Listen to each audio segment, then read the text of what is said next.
ایران کے صدر doctor Masoud Pezeshkian وزیر اعظم شہباز شریف کی دعوت پر آج پاکستان کا سرکاری دورہ کریں گے۔ ترجمان دفتر خارجہ کے مطابق ایرانی صدر کے ہمراہ ایک اعلیٰ سطح وفد بھی ہوگا جس میں وزراء اور سینئر حکام شامل ہوں گے۔ دورے کے دوران صدر پزشکیان، صدر آصف زرداری، وزیر اعظم شہباز شریف، چیئرمین سینٹ، اسپیکر قومی اسمبلی اور نائب وزیر اعظم اور وزیر خارجہ سے ملاقاتیں کریں گے۔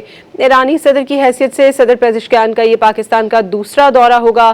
ترجمان کے مطابق دونوں ممالک تجارت، توانائی، سرحدی سلامتی، عوامی روابط اور علاقائی رابطوں سمیت دو طرفہ تعلقات کے تمام اہم پہلوؤں کا جائزہ لیں گے۔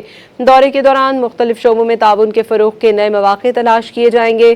یہ دورہ اسلام آباد مفاہمتی یادداشت پر دستخط کے بعد جاری سفارتی روابط کو مزید مضبوط بنانے اور علاقائی اور بین الاقوامی امور پر تبادلہ خیال کا اہم موقع فراہم کرے گا۔